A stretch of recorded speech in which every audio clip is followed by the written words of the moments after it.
नमस्कार दोस्तों, आप सभी का मेरे YouTube channel health is wealth पर स्वागत है। और आज की इस वीडियो में मैं आपको बाह्य कुंभक प्राणायाम के बारे में बताऊंगा। मतलब बाह्य कुंभक प्राणायाम हम कैसे करते हैं, उसकी विधि क्या है और उससे क्या फ़ायदे होते हैं और किस प्रकार से किया जाता है वो करके दिखाऊंगा। ठीक है। तो जैसे कि बाह्य कुंभक प्राणायाम मतलब जितने भी हमारे आयुर्वेद में जो प्राणायाम है उनके नामों से हमें पता चल जाता है कि ये प्राणायाम किस प्रकार का है। तो बाह्य कुंभक प्राणायाम में का जो नाम है इससे हमें पता चल जाता है कि इसमें हमें करना क्या होता है। बाह्य मतलब बाहर, कुंभक मतलब सांसों को रोकना। ठीक है, बाहर या अंदर। तो बाह्य मतलब बाहर, बाहर सांस को रोकना, और प्राणायाम मतलब सांसों के बीच में अंतर। प्राणायाम, प्राण धन आयाम। जो प्राणायाम शब्द है ये दो शब्दों से मिलकर बना है, प्राण धन आयाम। प्राण मतलब वायु, सांस, और आयाम मतलब अंतर। तो दो सांसों के बीच में अंतर मतलब लेने और छोड़ने के बीच में जो अंतर होता है उसे प्राणायाम कहते हैं। तो बाह्य कुंभक या बाह्य वृत्ति प्राणायाम में हम क्या करते हैं, अपने सांस को बाहर रोकते हैं और उसे रोक के रखते हैं। मतलब उसके जैसे हमने अपने सांस को क्या है बाहर रोका और फिर उसे रोक के रखा, हम कितने देर तक उस चीज़ को रोक के रख सकते हैं, तो ये हमारा बाह्य कुंभक प्राणायाम हो जाता है। तो अब प्राणायाम करके दिखाता हूँ मैं कि आपको कि बाह्य कुंभक प्राणायाम किस प्रकार से किया जाता है। तो जो प्राणायाम का जो बेसिक पोस्चर है वो ले लेंगे सबसे पहले। तो इसके लिए हम सबसे पहले क्या लगा लेंगे, पद्मासन लगा लेंगे। ठीक है, हमारा एक पैर दूसरे पैर के ऊपर आ जाएगा।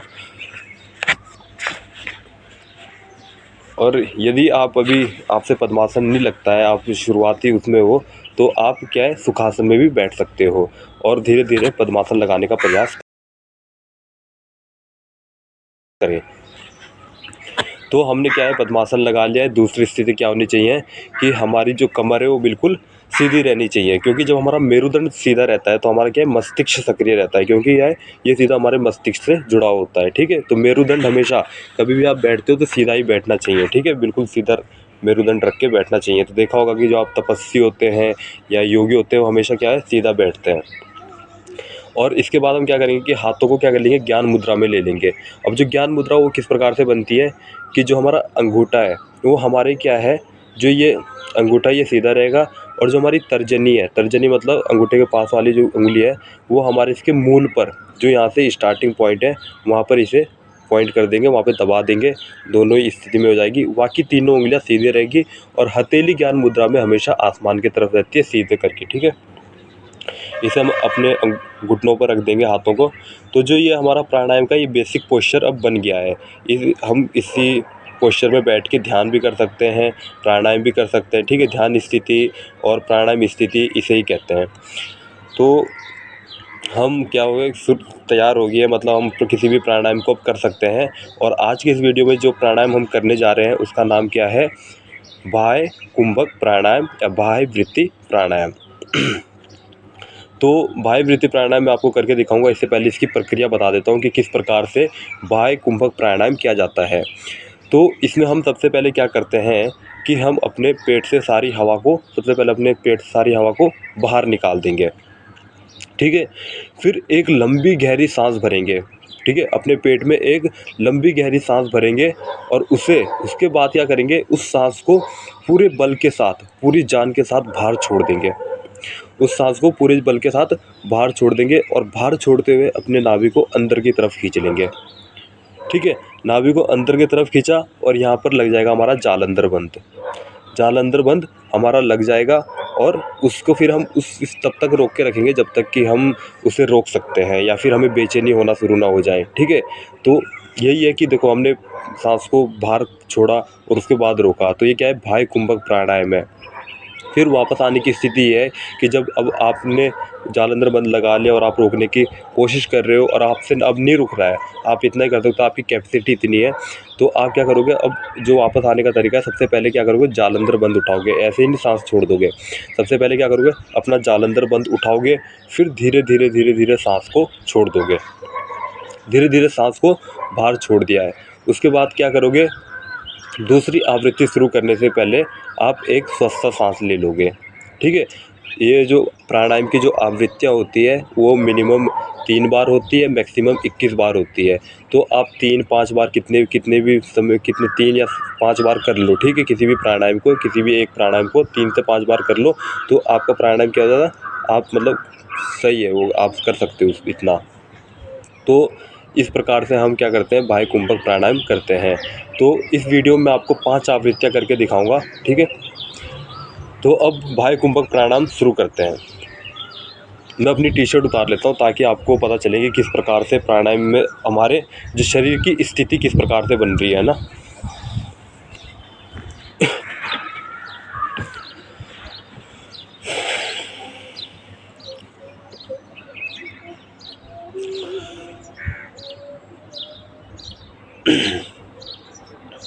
अब प्राणायाम स्थिति ले लेंगे, आंखें बंद,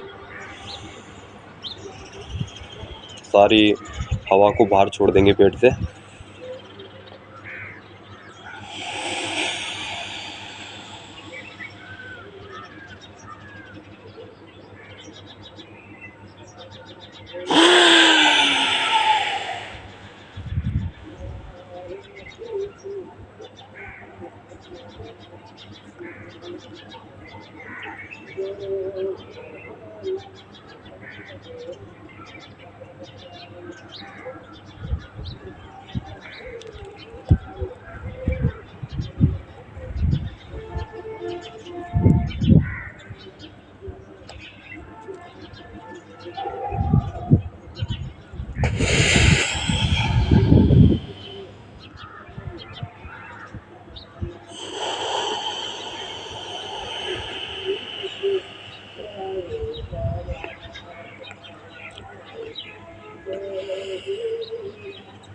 इस प्रकार जो बाह्य कुंभक प्राणायाम है उसकी पहली आवृत्ति हमने पूरी कर ली है, ठीक है।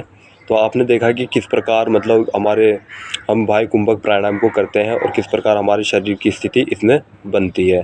तो हम अब दूसरी आवृत्ति की ओर जाते हैं, ठीक है। पहली आवृत्ति से दूसरी आवृत्ति की तरफ जाते हुए मैंने कहा है कि बीच में एक स्वस्थ सांस लेनी है, मतलब रिलैक्स, बॉडी को रिलैक्स करना है। एक रिलैक्स ब्रीथिंग लोगे, जो अब कहते हैं जैसे हमने छोड़ा उसके बाद ये हमारी स्वस्थ सांस होगी है। अब हम दूसरी आवृत्ति के साथ की तरफ जाएंगे, ठीक है। दूसरी आवृत्ति के लिए स्थिति ले ली है।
तीसरी आवृत्ति।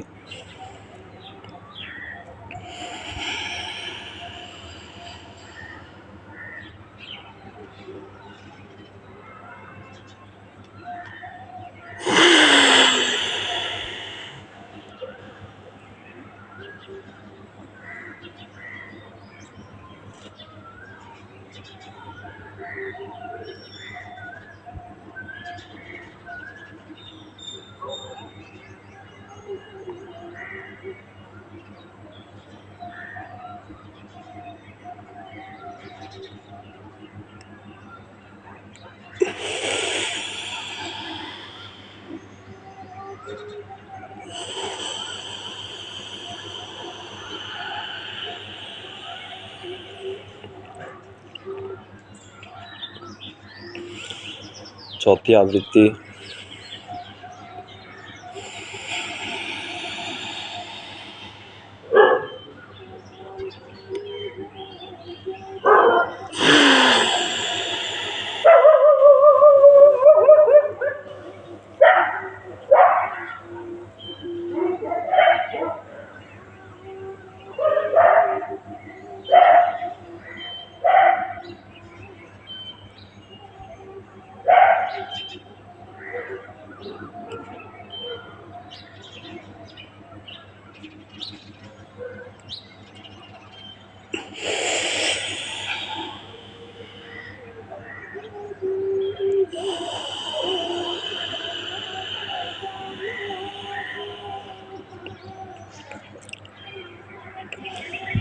5वीं और अंतिम आवृत्ति करेंगे अब।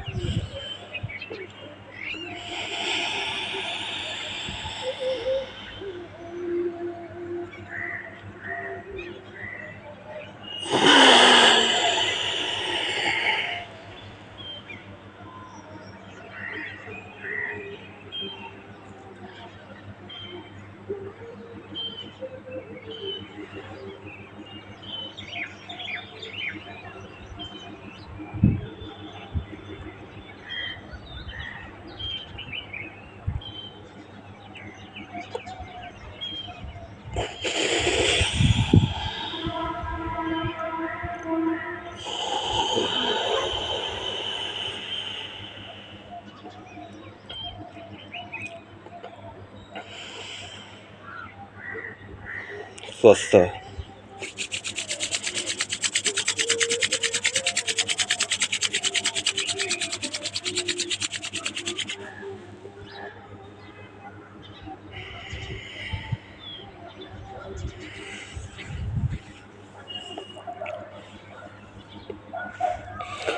तो आपने देखा कि आज की जो इस वीडियो में हमने बाह्य कुंभक प्राणायाम किया, ठीक है।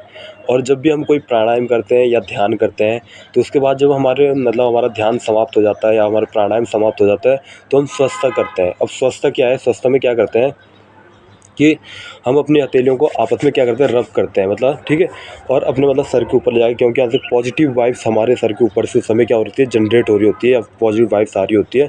तो फिर हमें यहाँ पर क्या करना है, अपने हाथ सर के ऊपर इसे रब करना है, ठीक है। और जब गर्म हो जाए तो उसके बाद अपने जो आइज़ है, ठीक है, आइज़ की जो आई बॉल्स है उन पर मतलब इसे क्या करना है, प्रेस करना है, ठीक है। आँखों को प्रेस करना है और 3 बार आप एंटी क्लॉकवाइज़ घुमा लो और 3 बार क्लॉकवाइज़ घुमा लो, ठीक है। और प्रेस करके थोड़ा-सा, तो इस प्रकार से क्या है कि हमारी ये आँखों के लिए बहुत ज़्यादा फ़ायदेमंद होता है। आपकी अगर आँखों के में कोई दिक्कत है तो वो भी इससे ठीक हो जाएगी और कभी आपको चश्मा नहीं लगेगा, ठीक है। आपके क्या है, आँखों की रोशनी बढ़िया रहेगी। तो अब जैसे हमने ये बाह्य कुंभक प्राणायाम करा, तो इसके करने के क्या फ़ायदे हैं, मैं आपको थोड़े फ़ायदे बता देता हूँ, ठीक है। हम कोई भी प्राणायाम करते हैं, हर प्राणायाम के फ़ायदे हैं, आप कोई सा भी प्राणायाम करो। पर जो एक बाह्य कुंभक प्राणायाम है, ये वेदों में या आयुर्वेद में इसे शक्ति बढ़ाने के लिए, मतलब जो सबसे ज़्यादा मतलब क्या है, बल बढ़ाने वाले प्राणायाम है ये। आपके शरीर में बल बढ़ाने का कार्य करते हैं ये प्राणायाम। इसके साथ और भी प्राणायाम होते हैं, पर ये पहला प्राणायाम है जो आपके शरीर में बल बढ़ाने के लिए में मददगार साबित होता है, ठीक है। दूसरा इसका काम है कि आप क्या करते हो, आपके देखो जैसे आप जब इसे करते हो तो आपको पता चलता है कि किस किस जगह पर आपको ज़्यादा अधिक बल लगाना पड़ रहा है। तो ये आपके जो क्या है, मांसपेशियाँ ये जो मसल्स है, आपकी मसल्स में ताकत बढ़ाती है, ठीक है। तो मतलब ऑटोमेटिकली जब आपकी मसल्स में ताकत होगी तो आपके शरीर में क्या होगी, ताकत होगी। दूसरा काम क्या है इसका कि आपके नाभि चक्र को बिल्कुल स्वस्थ रखता है। आपके नाभि चक्र को क्या रखता है, स्वस्थ रखता है। तो पेट से संबंधित जितने भी रोग हैं उसमें ये लाभकारी है। आपको सब पेट से संबंधित रोगों को नहीं होने देगा। जैसे कि आपको पता है कि 90% जो बीमारियां हैं वो हमारे पेट से होती है, 90% बीमारियां, ठीक है। बाकी 10% बीमारियां कहीं और से हैं। बाकी 90% बीमारियों का जो कारण है वो हमारा पेट है। अगर हमारा पेट स्वस्थ है तो हम 90% बीमारियों से बच सकते हैं। फिर इसके बाद जो इसका है कि जो डायबिटीज़ के जो मरीज़ हैं, जो लोग डायबिटीज़ के मरीज़ हैं उनके लिए बहुत ज़्यादा फ़ायदेमंद है। तो जो डायबिटीज़ के जितने भी मरीज़ इस वीडियो को देख रहे हैं वो इस प्राणायाम को ज़रूर करें। देखो सुबह का टाइम आप अगर 5-6 मिनट अपने शरीर को देते हो तो आप बहुत सारी बीमारियों से दूर रह सकते हो। कोई भी प्राणायाम देखो, ये अगर आप बाह्य कुंभक प्राणायाम करते हो, अलग अलग दिन अलग अलग प्राणायाम करो, पर डेली एक प्राणायाम ज़रूर करो। देखो 5 से 6 मिनट लगते हैं किसी भी प्राणायाम को करने में, इससे ज़्यादा समय नहीं लगता है।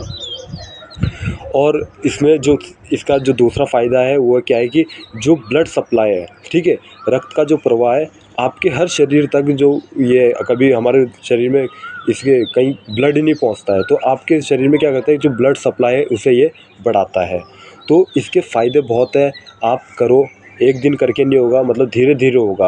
आप पहले करके देखिए, आपको फ़ायदे खुद महसूस हो जाएंगे, ठीक है। फ़ायदे सुनने से कुछ नहीं होता है, करके पता चलता है कि हमें क्या फ़ायदा हो रहा है। तो अगर आप कंटिन्यूसली इस चीज़ की प्रैक्टिस करते हो 5 से 6 मिनट, वाकई कंसंट्रेशन के लिए देखिए, जो भी जितने भी स्टूडेंट्स हैं ना उन्हें ये चीज़ करनी चाहिए। आज की जो सोसाइटी है, लोग मतलब किताबों में रट्टा मार रहे हैं, उनके अंदर कंसंट्रेशन नहीं है। पहले के लोग घंटों तक ध्यानों में बैठे रह सकते थे। आज की जनरेशन वो 5 मिनट आंखें बंद करके नहीं बैठ सकती है। तो जितने भी स्टूडेंट हैं, अगर आप अपने अपने कंसंट्रेशन को बढ़ाना चाहते हो, अपने एकाग्रता को बढ़ाना चाहते हो, तो इस प्राणायाम को अवश्य करें, ठीक है। आप अपने आप में बदलाव देखोगे जब आप इस प्राणायाम को करोगे। तो सभी विद्यार्थियों से मेरा यह अनुरोध है कि वो इस प्राणायाम को अवश्य करें, ठीक है। अब ये जो आज की वीडियो है इसे मैं समाप्त करने जा रहा हूँ, ठीक है। और अगले वीडियो में फिर मिलेंगे एक नए प्राणायाम के साथ। आपको अगर वीडियो अच्छा लगा है तो चैनल को लाइक, शेयर और सब्सक्राइब करें। और जब तक नेक्स्ट वीडियो आती है तब तक आप क्या प्राकृतिक खाइए, ठीक है। स्वस्थ रहो और मस्त रहो। धन्यवाद।